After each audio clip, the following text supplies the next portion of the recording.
So our olfactory tract begins from olfactory epithelium in the roof of the nose. From there, this thin film of mucus is embedded with these receptor cells and other supporting and basal cells. So, broadly speaking, this whole area represents olfactory epithelium embedded with this red color is representing olfactory receptor cells or peripheral neurons. It has two process, central process and peripheral process. That peripheral process is having this terminal button or expansion of the neuron axon. Then it is also having hair like processes called cilia. So terminal expansion with cilia. These cilia are embedded with the hair cells. uh, at the tip of these cells there is hair like processes called cilia. So all these are receiving the sensation of olfaction or smell. Then two types of cell, basal cell and supporting cell. They will act as a stem cell and they will give rise to new olfactory neurons whenever there is damage or regeneration. So this collection of this whole cellular structure is your olfactory epithelium.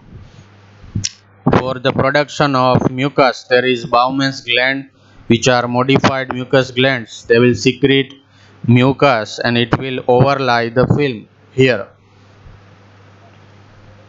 And then central process of these olfactory neurons, they will pass through cribriform plate of ethmoid bone.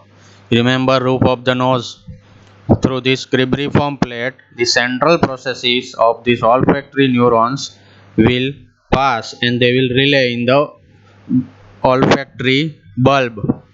So this whole area represents olfactory bulb. Okay. uh, Now olfactory bulb is divided in two parts, that is cortex and medulla. In the cortex there is globular structure called glomeruli. This is known as olfactory glomerulus. The word glomerulus you can find in the cerebellum also, in the olfactory bulb, and then in kidney also there is Bowman's capsule and the glomerulus. So the word glomerulus suggests something funnel like or something filtering. So from here this olfactory bipolar neuron cell is ending, it is synapsing, and second order neuron starts. So your first order neuron is olfactory neuron and second order neuron starts from the glomerulus. So basically there are four types of cells: mitral cells, granule cells, tufted cells and stellate cells. Again, periglomerular cells or granule cells, mitral cells, tufted cells here, and satellite cell or stellate cell.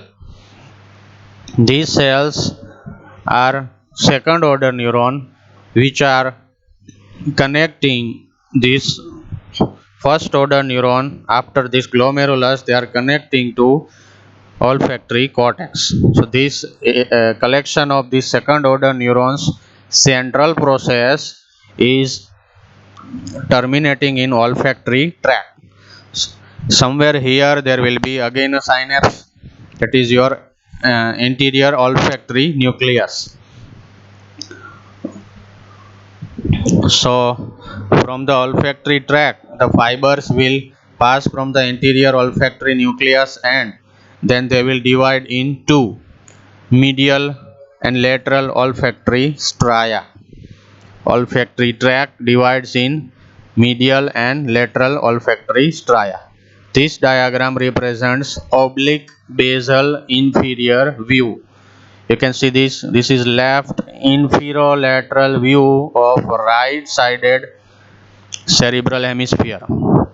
So this is right cerebral hemisphere, You are observing it from the inferolateral side. Okay, so this is right half, this is right sided olfactory system. Medial stria is terminating around anterior commissure. Okay, there will be diagonal band of Broca. It is a part of limbic system. So we will discuss this in later on. Principal group is terminating in lateral olfactory stria. Main olfactory tract, main fibers, most of the fibers, they are terminating in lateral olfactory stria. In between these two stria there is one trigone, that is called olfactory trigone, this triangular area. In the floor of this trigone there is anterior perforated substance.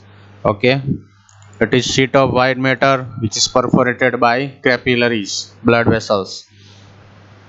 So this is anterior perforated substance.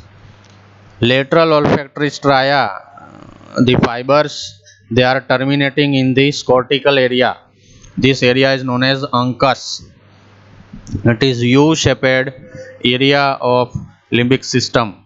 Okay, lateral to this area, uncus, okay, that is known as entorhinal area. So medially there is uncus and more laterally there is entorhinal area. These are the parts of limbic system again.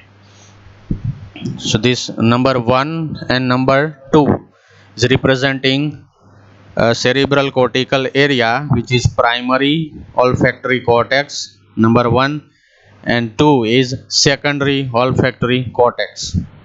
Again, what is primary olfactory cortex? It is part of cerebral cortical area between anterior perforated substance and uncus. This area is primary olfactory area, where your olfactory tract and lateral olfactory stria is terminating. Here the neurons are relayed, and further neurons, they are connected to this entorhinal area. It is part of uncus and anterior part of this parahippocampal gyrus. This whole large structure is known as parahippocampal gyrus of the brain. And anterior part of this parahippocampal gyrus, here it is covering uncus. That part is known as secondary olfactory cortex. It means secondary olfactory cortex is made up of entorhinal area and lateral part of uncus. So here medial stria is related to this septum pellucidum. This is called lamina terminalis, and anterior to this we will have septal area and subcallosal area. Callosal sulcus is lying here, so subcallosal area and septal area, these are the parts of limbic system. So with this much of background, we will proceed further. So we have seen that there is olfactory epithelium, nerves, bulb, tract, stria and cortical area. These are the two words for animals, macrosomatic and microsomatic. Human beings, they have less capacity of smell sensation, so they are known as microsomatic. All vertebrates, higher vertebrates, they are microsomatic, and lower vertebrates, they are having higher sense of smell, they are called macrosomatic. Highly developed olfactory capacities.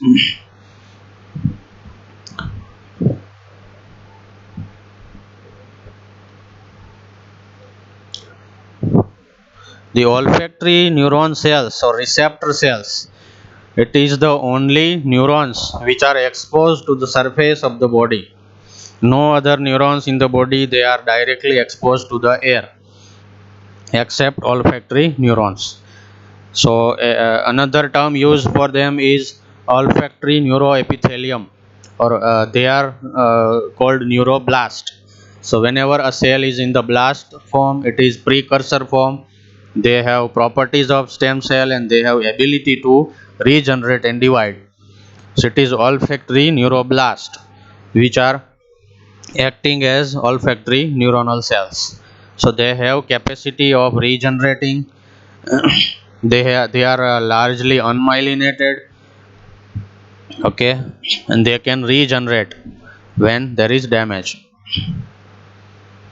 So naturally there can be tumor also if they have capacity of regeneration.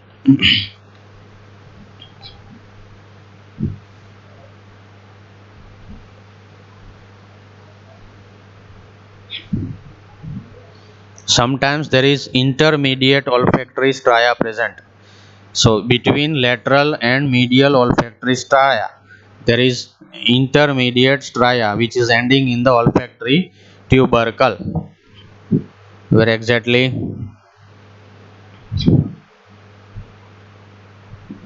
Between this medial and lateral stria, here there is olfactory intermediate stria. It will terminate in olfactory tubercle.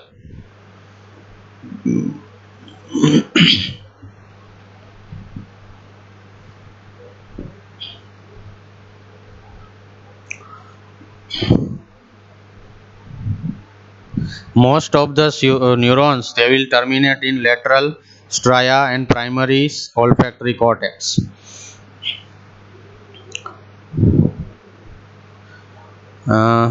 Tufted cells, axons.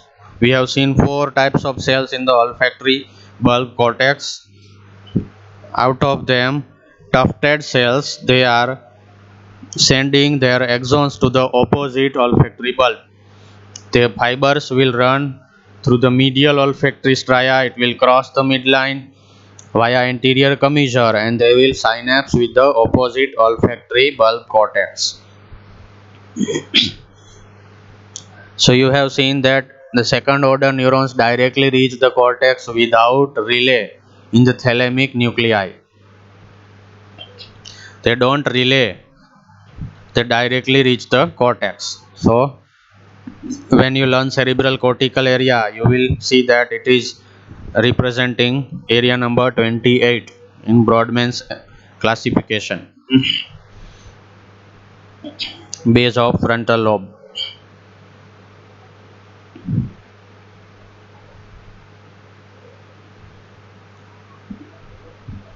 Another part, we have seen that base of frontal cortex is known as orbitofrontal cortex. It is also acting as a secondary olfactory cortex. And the 2 parts, that is amygdala and hippocampus, they are part of limbic system. They are involved in the Papez circuit and therefore they are involved in the processing of memory. So we will learn them again in memory formation.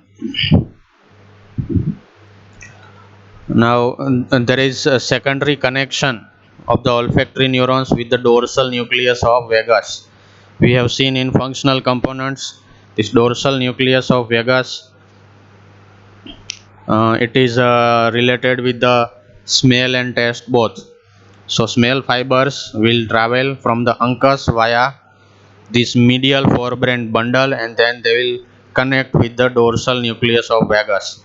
Also they will connect with the superior and inferior salivatory nuclei. That is the reason of salivation in the mouth by good sense of smell of good food or tasty food. Similarly, there is inhibition of salivation upon bad odor or false odor. And so it will increase or decrease salivation as well as gastric secretion according to food and its likeliness. Clinical anatomy. Neuron tumor in the olfactory neuron. It is a meningioma in the floor of anterior cranial fossa. This first and second cranial nerve is covered by all 3 meninges. because they are direct prolongation of the forebrain. So they will cover with all three meninges. So the meningioma tumor can give rise to these nerves. Anosmia and agusia. Osmia means smell. Absence of smell or loss of ability of smell perception is called anosmia. Similar word for taste.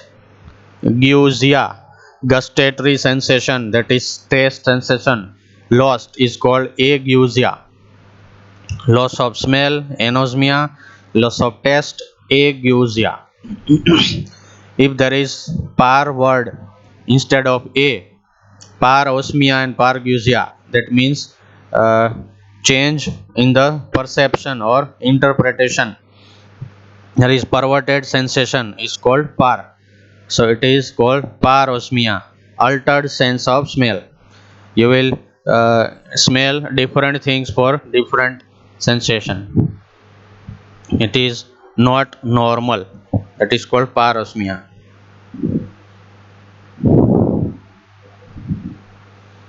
Because olfactory neurons have ability to regenerate when damaged, so they will act as a stem cell, and transplantation of these stem cells is used for treating in spinal cord injury. It is research level surgery. Allergic rhinitis can cause temporary olfactory loss due to inflammation of epithelium. In case of fracture of cribriform plate of ethmoid, there will be CSF leakage through subarachnoid space. It is called CSF rhinorrhea. If it is the petrous temporal bone, it will lose CSF from the middle ear. It is called CSF otorrhea. Fits or epilepsy. Temporal lobe epilepsy is also known as uncinate fits. There is hyper firing of this uncinate neurons. It will result in spasmodic contraction of body parts. It is called epilepsy. So generally it is temporal lobe epilepsy. So you will find that in case of attack of epilepsy, person is given strong smell like onion or shoe or socks or something very terrible smelly substance. So it is stimulating olfactory neurons, and then it will counter stimulate the uncinate fits. So it is used for primary emergency treatment of epilepsy attack. Now we will see facial nerve.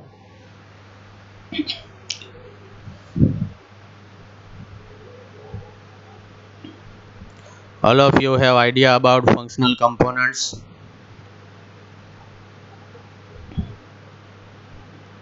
So you have to revise the functional components first. Screen बताओ तो भाई.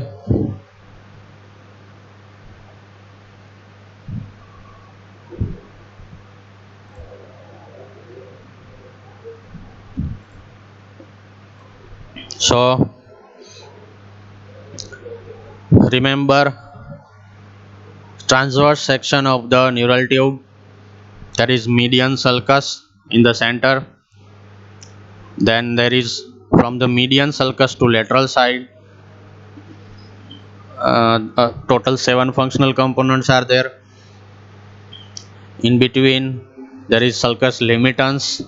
Sulcus limitans medially there are 3 components, and lateral to sulcus limitans there are 4 components. You can remember this is right half of neural tube. Here there is median sulcus, here there is sulcus limitans. First there is 2 general embryologically, then in later part there is one special between these two general. In between 2 general there is one special added, and most later part, most laterally there is one more special added. So these are the functional components of cranial nerves. Now our facial nerve, vagus nerve, glossopharyngeal nerve, they are having maximum components. So in this diagram you can see facial nerve is covering 5 out of 7 components. So out of these 5, these two are considered together, GVA and SVA, in one single column. So we will have 2 efferents and 2 afferents. Okay, these are the 2 afferents and these are the 2 efferents. 2 motor fibers and 2 sensory fibers. They are combining together in facial nerve. It is nerve of second branchial arch or second pharyngeal arch. Remember, we have 5 pharyngeal arches, number 1, 2, 3, 4 and 6. And the 4 cranial nerves for them, 5, 7, 9, 10. Okay. First arch, fifth nerve, second arch, seventh nerve, third arch, ninth nerve, fourth and sixth arch, together 10th nerve. Again, first pharyngeal arch, mandibular nerve, second pharyngeal arch, facial nerve, third pharyngeal arch, glossopharyngeal nerve, fourth and sixth pharyngeal arch, that is recurrent laryngeal nerve. Okay, branches of vagus. So we have 5, 7, 9, 10 supplying pharyngeal arches. So our muscles, they are derived from second pharyngeal arches, which are supplied by facial nerve. So these 5 functional components, from medial to lateral side, it is SVE, then GVE, GVA, SVA and GSA. Remember, 2 motor and 2 sensory. It is 2 afferents and 2 efferents. So first one is spatial visceral efferent. It is also known as branchiomotor because it is motor to the branchial arches or pharyngeal arches muscle. Okay, so there is a muscles of mastication supplied by mandibular nerve. It is post-rheumatic nerve, and principal supply is facial muscles. Muscles of facial expression, that is spatial visceral efferent. Then we have glands,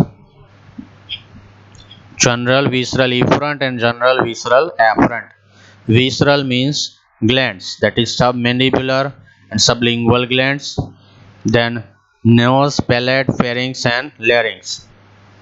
Again, which are the glands? Submandibular and sublingual glands, nose, palate, pharynx and larynx. So these are secretomotor or parasympathetic fibers. General visceral efferent carries secretomotor fibers, submandibular, sublingual, nose, palate, pharynx, larynx. So one of them will also go to lacrimal glands. In general, all glands are supplied by facial nerve branches, but the components will be from different nuclei. For we have seen in the pathways of these glands. And afferent fibers or sensory fibers from the same glands, they are general visceral afferent. Okay. And spatial visceral afferent means taste. Spatial sensation we have 4: vision, hearing, taste and smell. So out of that, taste sensations from anterior to third of tongue is carried by facial nerve, that is chorda tympani nerve. It is spatial visceral afferent.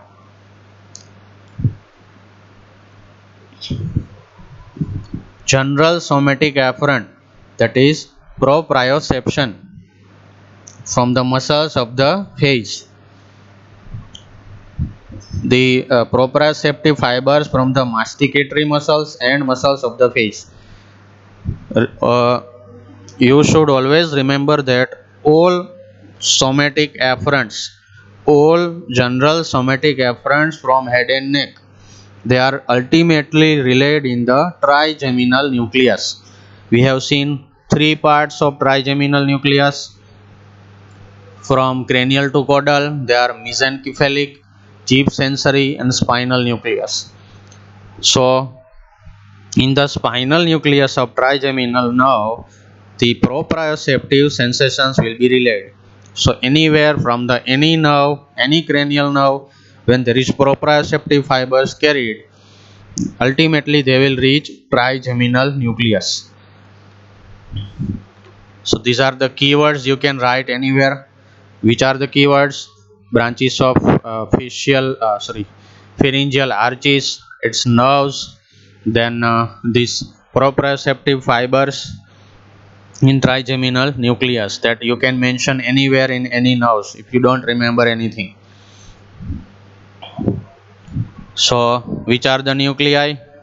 Remember four components, two afferents and two efferents.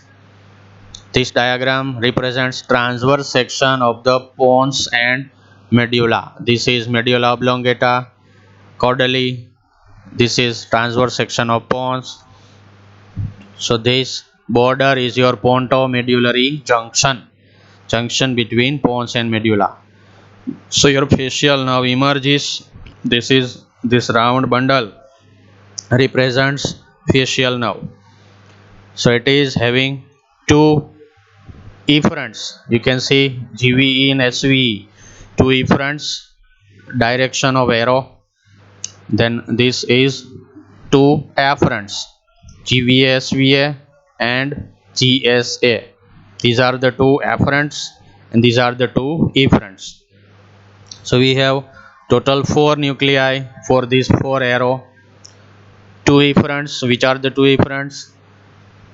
Trace the color. You should see the color and font to correlate. This dark blue color is your salivatory and lacrimatory nuclei. Superior salivatory nucleus and lacrimatory nucleus. That is your general visceral efferent component. So, superior salivatory will go to submandibular and sublingual gland, and lacrimatory nucleus will go to the lacrimal gland. One lacrimal via the ciliary ganglion and submandibular via submandibular ganglion. So these two will be your GVE. Another motor, SVE, spatial visceral efferent, that is motor nucleus of facial nerve. It is also known as branchiomotor component. So this will go to the muscles of the face. From the motor nucleus, this yellow one, SVE, spatial visceral efferent or branchiomotor, that will go to the muscles of facial expression. You can see that I have divided this in two parts with this white line, upper half and lower half of motor nucleus of facial nerve. We will remember this half in case of palsy of facial nerve, Bell's palsy, or supranuclear, nuclear and infranuclear palsy. So upper half of this motor nucleus is receiving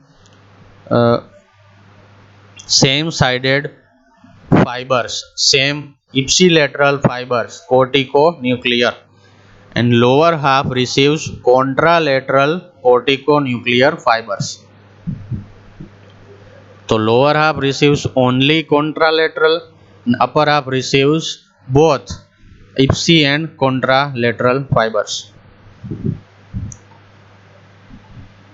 Now these two afferents, GVA and SVA, is green. You can see GVA and SVA, that is relayed in visceral afferent, means taste. So that is your gustatory nucleus. that is our NTS. It is U-shaped nucleus, nucleus tractus solitarius. Remember, it is having 9, 10 and 7. NTS 9, 10 and 7 cranial nerve nuclei. Out of them we are discussing 7, that is facial nerve. From anterior to third of tongue, GVA and SVA sensations are carried to gustatory nucleus or nucleus tractus solitarius. This blue part, GSA, that is proprioceptive sensation from facial muscles. It is relayed in sensory component, that is your spinal nucleus of trigeminal nerve. This whole large column is your spinal trigeminal nucleus, dividing in 3 parts: mesencephalic, deep sensory and spinal nucleus. So this general somatic efferent from the facial muscles, efferent fibers, proprioceptive fibers, they are carried to this sensory nucleus. A spinal nucleus will again be dividing in 3 parts. We will see in trigeminal nucleus detail. So repeat: 4 nuclei: superior salivatory, lacrimatory, motor nucleus and gustatory nucleus. These are the motor components, and sensory components we will have this trigeminal nucleus. Also this taste sensation. So 2 afferent and 2 efferents. Now course and relations. This is overall general course about facial nerve. We have seen that in the pontomedullary junction the facial nerve emerge. There is collection of 4 nuclei from here. This motor nucleus or branchiomotor will turn 6th nerve nucleus, that is abducent nucleus. It will turn round the abducent and then it will come out. This turn is known as internal genofacial nerve.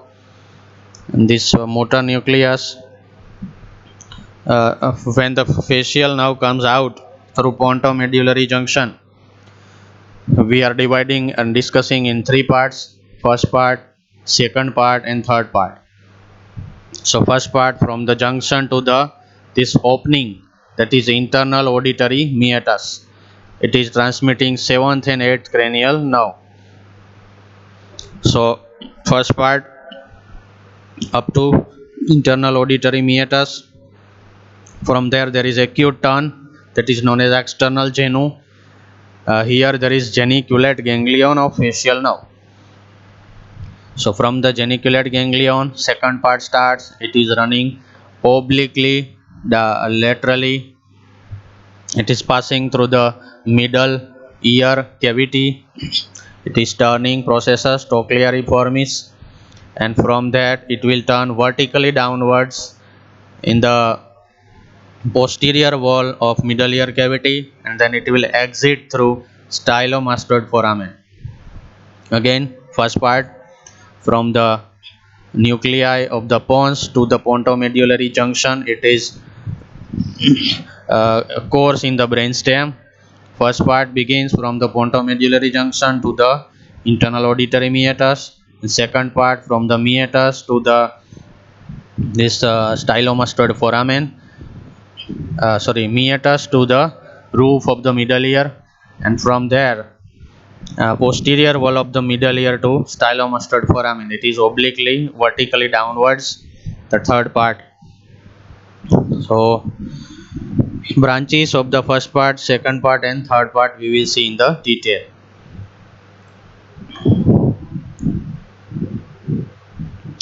Now this is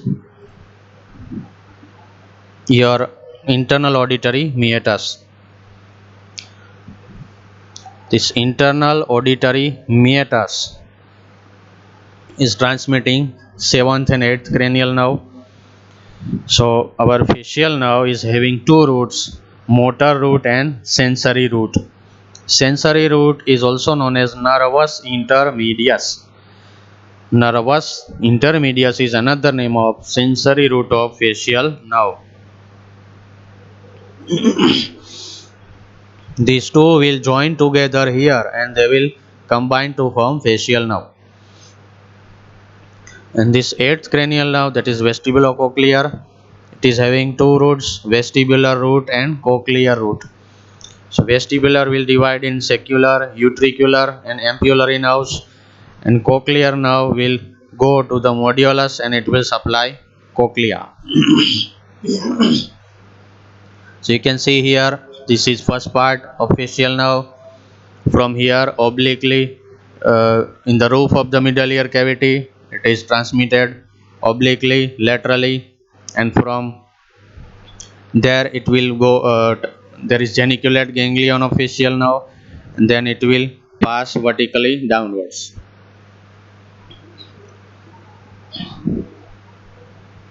You can see this is middle ear cavity. We have removed lateral wall, tympanic membrane, and you can see medial wall of the middle ear. Somewhere here, this area represents your internal acoustic meatus. This round, it is showing four different compartments of the internal acoustic meatus. There is horizontal crest and vertical crest of the bone. Vertical crest is also known as Bell's bar. So there are four compartments in the internal auditory meatus: antero-superior, antero-inferior, posterior-superior, posterior-inferior. Okay, you can see this posterior-superior and posterior-inferior is transmitting superior vestibular nerve and inferior vestibular nerve. Okay, then antero-inferior will transmit cochlear nerve. So all these three, posterior-superior and posterior-inferior with vestibular nerve and anterior-inferior with cochlear nerve, that is your eighth cranial nerve. Now remaining part, antero-superior area is transmitting facial nerve. Motor and sensory root both will transmit from antero-superior area of internal acoustic meatus. From here, first part of facial nerve start. This here there is acute turn, that is called geniculate ganglion. From genu, second part will start. It will go obliquely downwards. In vertical part, that is your third part, it will exit through stylomastoid foramen. So here the branches,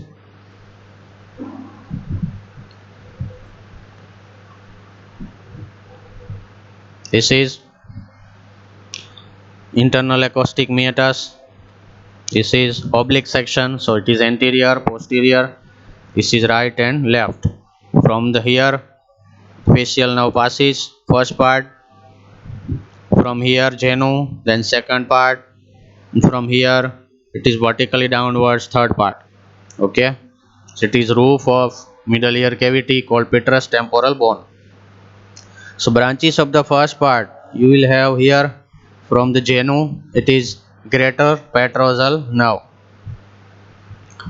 To discuss the branches, you should have idea of this course. We will see this diagram about branches in general. So here first part, second part and third part. Okay, so from the first part, this is genu, and from genu there is greater petrosal nerve. It is running through the roof of the middle ear cavity. And one more branch here, that is now to stapedius. It will supply stapedius muscle. And from the second part, there is coda tympani nerve originating. It is running through the medial surface of tympanic membrane between malleus and incus bone. Then it will exit through petrotympanic fissure and then it will join the lingual nerve of the mandibular division. It will join lingual nerve and then it will end in the submandibular ganglion. And from here, the postganglionic fibers of the submandibular ganglion that will go to submandibular glands and sublingual glands. Oh. And from the stylomastoid foramen, here there are three branches: posterior belly of digastric, stylohyoid, and posterior auricular branches that will run in the auricle.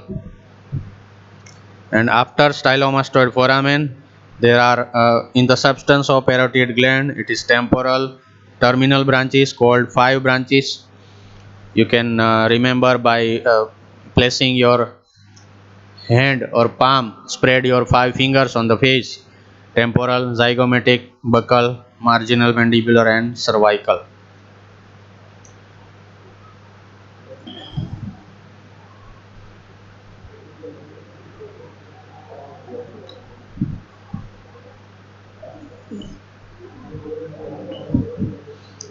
So names of the branches: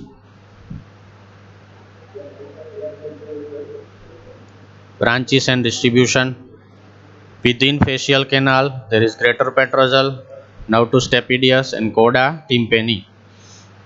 After exiting through foramen, there is posterior and anterior division. After exit, immediately there are 3 branches on the posterior side: posterior auricular nerve, posterior belly of digastric, and stylohyoid. And in the anterior side, there is in the substance of parotid gland, it is 5 terminal branches, and there is one communicating branches with the cranial and spinal nerves. These communicating branches, they will go to the 5, 7, 9, 10, all other pharyngeal arches and its nerves.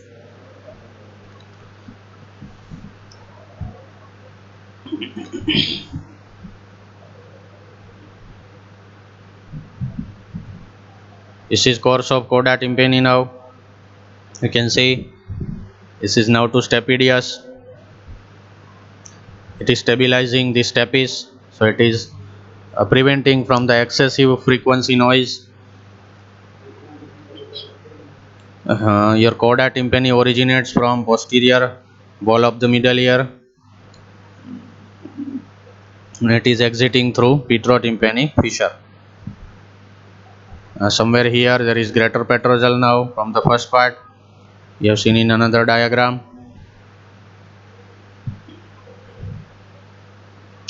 So total 3 ganglia we can correlate with the course of facial nerve. First, there is geniculate ganglion. It is part of facial nerve itself. In the course, it is sensory ganglion.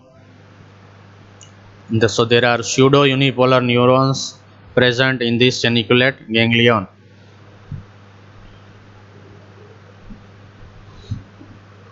And 2 efferent parasympathetic ganglia, that is submandibular and pterygopalatine.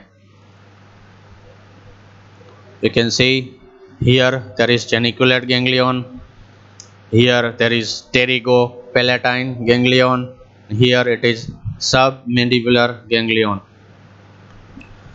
Geniculate ganglion gives greater petrosal nerve. It unites with deep petrosal nerve from the sympathetic plexus around internal carotid artery. That nerve runs in the nerve of pterygoid canal. Then it is relayed in the pterygopalatine ganglion. From here we have 2 destinations. One branch goes to the communicating branch, and it will supply the lacrimal gland via zygomatic nerve. Another branch will go to the nasal glands in the nasal mucosa. And you already know submandibular ganglion. It is carried by fibers of coda tympani. Damage to facial nerve. Clinical anatomy.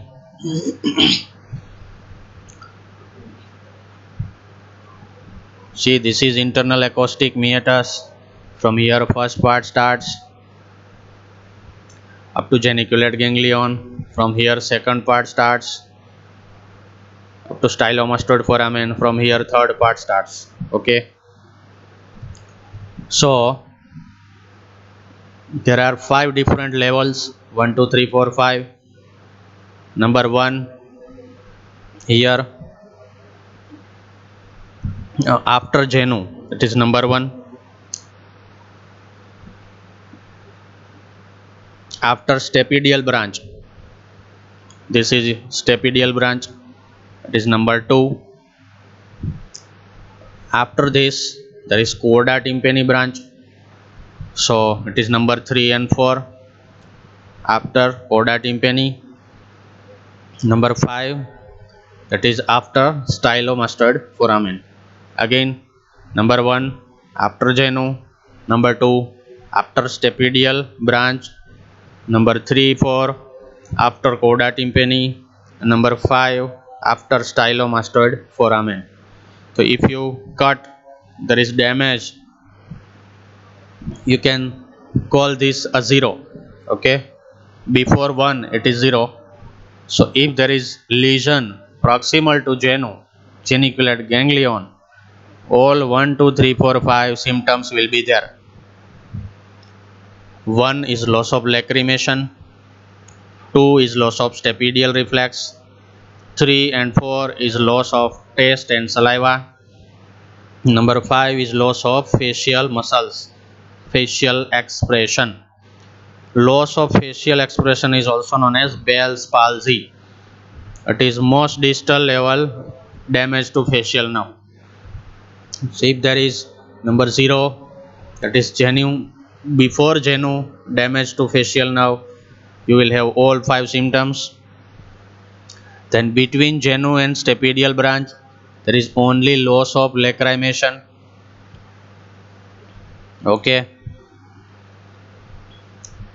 if there is damage to after stapedial branch, there is number 1 and 2 both. If there is damage to this 3 before chorda tympani, there is 3 4 and 5, that is loss of taste loss of taste and loss of saliva. And if there is damage after this foramen, there is loss of facial expression. You can correlate all these levels of injury and symptoms accordingly, and this you will have again in the ENT subject in the first year, all the levels of facial nerve injury. So this is infranuclear injury level, means after this nuclei of the facial nerve, there is these 5 levels of damage. Before nuclei, it is called supranuclear palsy. At the level of nuclei, it is called nuclear palsy. After the level of nuclei, these 5 different level is called infranuclear palsy. So infranuclear palsy, 5 types. Out of these 5 infranuclear level, this 5th one is called Bell's palsy, only loss of facial expression. So we have seen that only this diagram represents 3 different level palsy: supranuclear, that is cerebral cortical level, somewhere here there is pons. Okay, so this is the transverse section of pons. All 4 nuclei of the facial nerves are located in the pons. So 3 different levels: supranuclear, that is cerebral cortical or before that. So we are discussing these levels according to level of nuclei only. These 4 nuclei of the facial nerve, if there is damage to the pons, 4 nuclei, it is called nuclear palsy. If the damage is above this nuclei, it is called supranuclear palsy. If the damage is below this nuclei, that is 1 2 3 4 5, it is called infranuclear palsy. So this diagram discuss only motor nucleus of facial nerve. Remember this. 4 nuclei: superior salivatory, lacrimatory, gustatory, and motor nucleus of facial nerve. So we are discussing this only motor nucleus.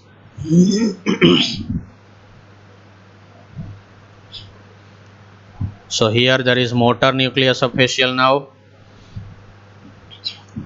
So upper part of this motor nucleus receives both ipsilateral and contralateral fibers, that is from the same side and from the opposite side.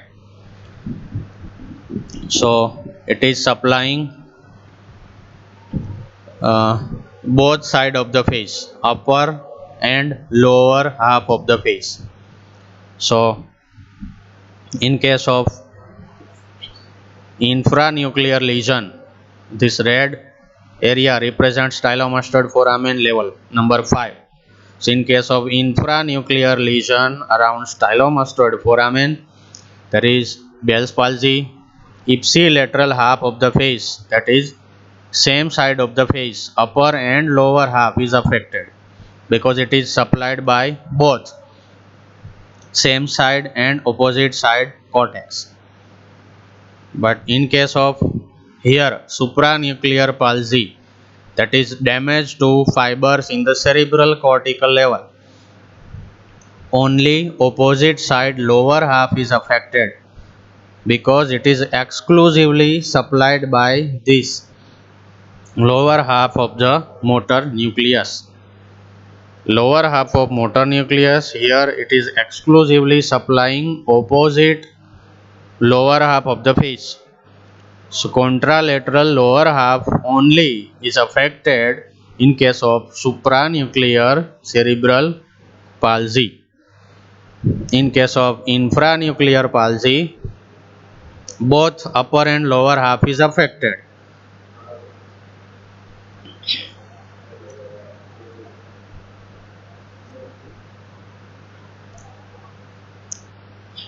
Crocodile tear syndrome. Proximal to geniculate ganglion number 1 to damage. In case of this type of damage, the regeneration, the nerve axons will sometimes accidentally connect to lacrimal glands.